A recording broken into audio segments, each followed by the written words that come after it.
When I think about Genesis chapter 1, what I think about is this idea that we serve a God who not only reigns and rules over the earth, but the one true God who is the creator of heaven and earth.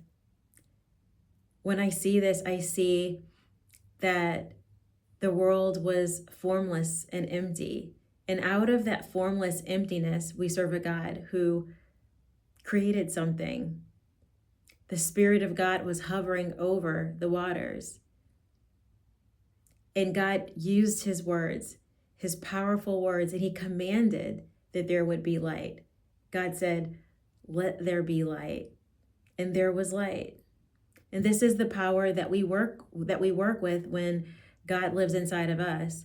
We can command with our own words, and these things can be so.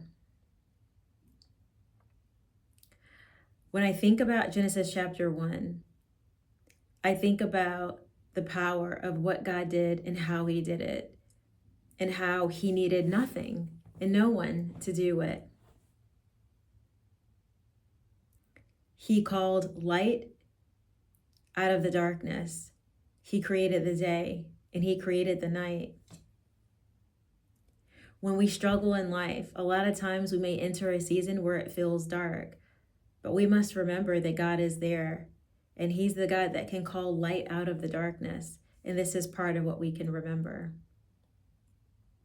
When we see that there was a vault between the waters to separate water from water, and we see that God called the vault sky, we're seeing that this is God's way of sharing his creation. That this is what he did on the second day. And notice what he frequently says in this chapter. He continues to call each and everything that he made good.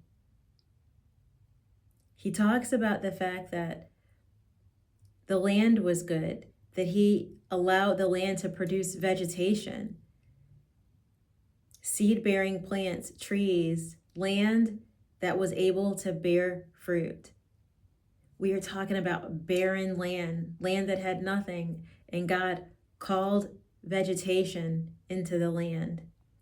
So this is something that we should consider when we're struggling with our finances, with our needs being met. We have to remember that this is the God that we serve, the God who literally calls vegetation into existence. This is what he did on the third day.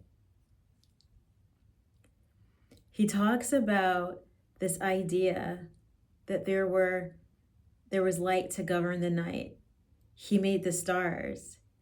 So when we, in contrast, look at people who worship the stars, I say to myself, it's so important for us to worship the creator of the stars, the creator of the universe, the one that separated light from darkness, who gave us day and night,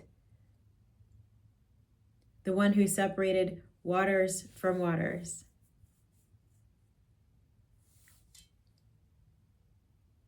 Then we look at what happened on the fifth day.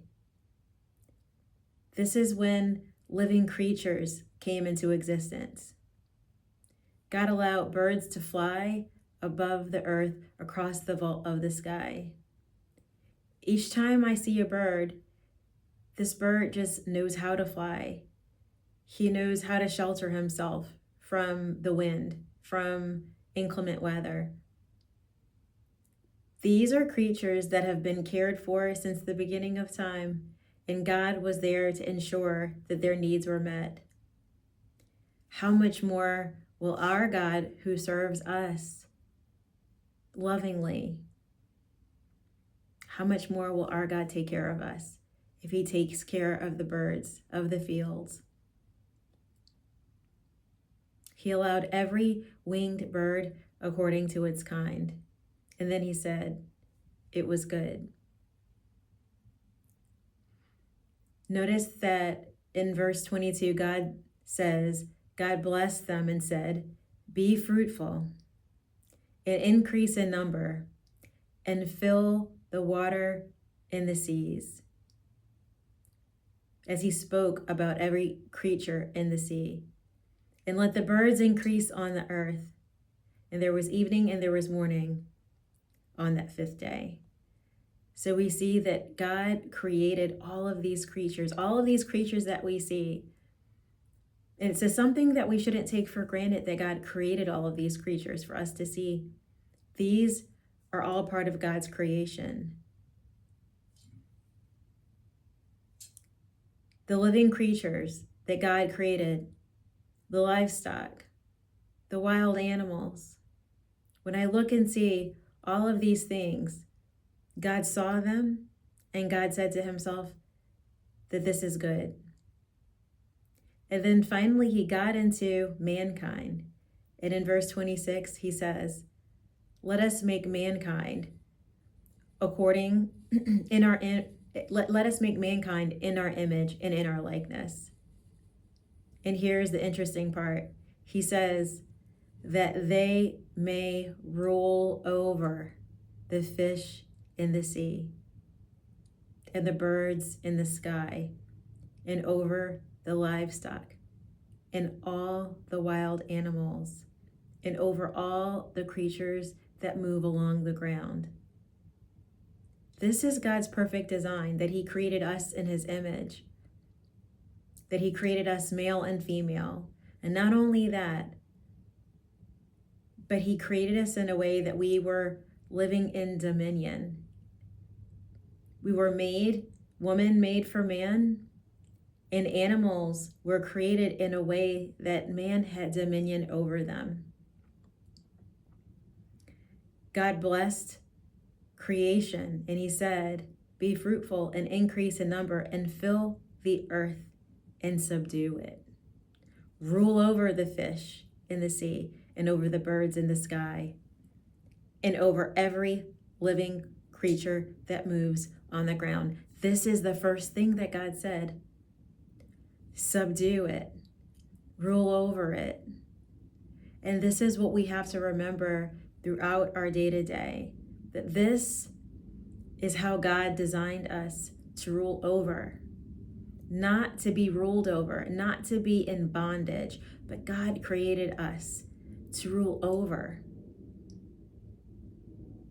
God created us to be fruitful and increase in number. So when we hear what the world says about fertility and marriage and dominion, and when we see as humans we come under attack from ungodly spirits, we have to remember this word, that God created us in his image. He created us, and he reminded us not only to fill the earth, but also to subdue it. He gave us dominion.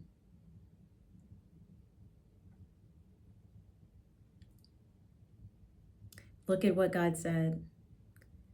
I will give you every seed-bearing plant on the face of the whole earth, and every tree that has fruit with seed in it. They will be yours for food. And to all the beasts of the earth, and all the birds of the sky, and all the creatures that move along the ground, everything that has the breath of life in it, I give every green plant for food. And it was so.